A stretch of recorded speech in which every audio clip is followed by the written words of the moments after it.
sudah komen, terima kasih. Dan yang belum, jangan lupa untuk klik lonceng dan subscribe supaya video saya selanjutnya teman-teman tidak ketinggalan. Terima kasih, langsung saja. Check it out.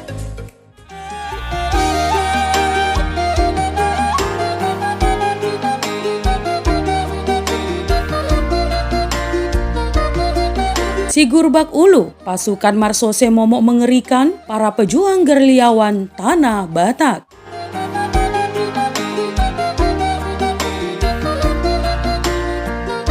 Iya teman, pada awalnya sebutan Sigurbak Ulu merujuk kepada pasukan pelacak jejak kolonial Belanda yang umumnya mereka berpenampilan kulit hitam, tengkorak kepala besar, dan postur tubuh yang tinggi dan kekar.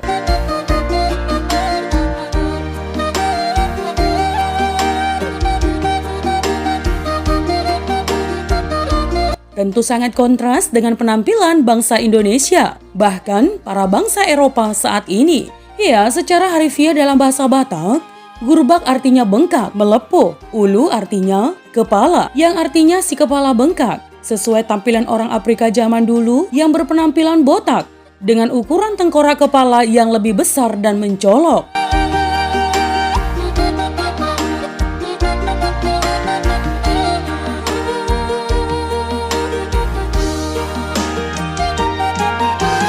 Sigurbak Ulu umumnya para budak atau tentara bayaran, Khanil yang berasal dari Afrika ataupun Indonesia bagian timur seperti Ambon, Maluku.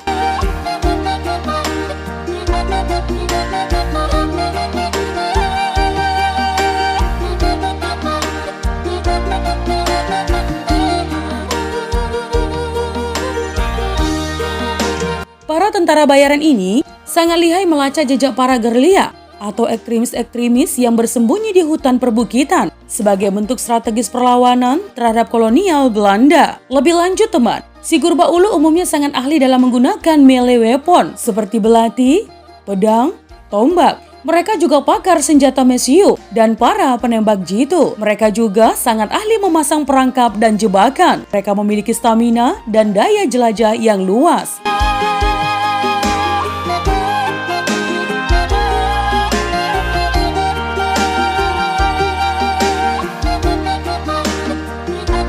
Sigurbak Ulu merupakan momok yang membuat ngeri para pejuang gerilya. Mereka tak segan-segan mengeksekusi dan membantai musuh-musuhnya untuk menuntaskan misinya. Mereka juga beraksi bak anjing-anjing liar yang siap memburu dan membantai bangsanya.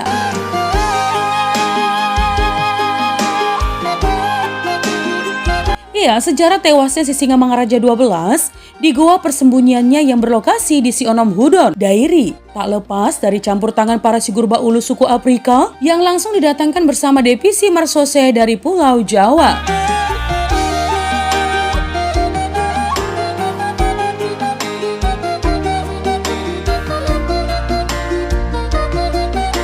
Entah karena rasa kesal atau penampilannya yang terkesan dekil, zaman sekarang ucapan Sigurbak Ulu bergeser menjadi umpatan yang bermakna pemalas atau bodoh.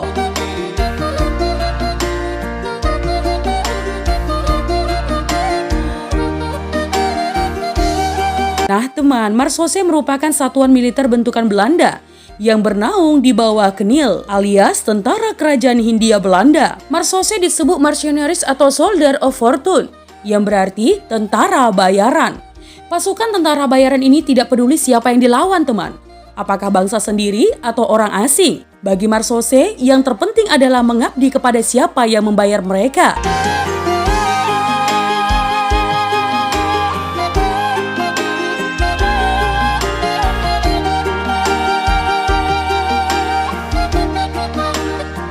Sebagian besar anggota pasukan elit ini selain dari tentara Belanda, Prancis, Swiss, Belgia, dan Afrika juga direkrut dari orang pribumi seperti Ambon, Manado, Jawa, Sunda, juga beberapa orang Nias dan Timor.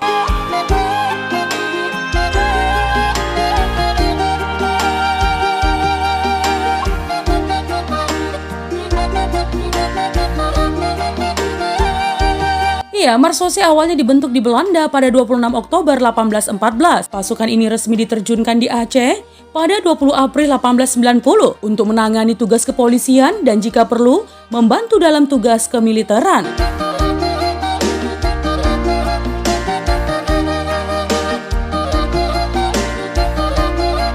Peran Marsose di Aceh serupa dengan infanteri atau pasukan jalan kaki dengan kemampuan kontra gerilya. Pasukan ini merupakan cara yang paling cocok untuk melawan gerilyawan Aceh.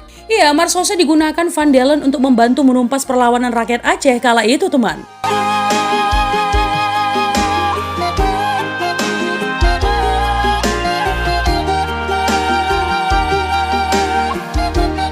Kempes dalam laporannya menuliskan, setiap kali usai membantai rakyat, Van Dalen memerintahkan memfoto tumpukan mayat bersama tentara Marsose yang berpose. Pasukan ini bubar pada 1942 setelah Belanda menyerah kepada Jepang.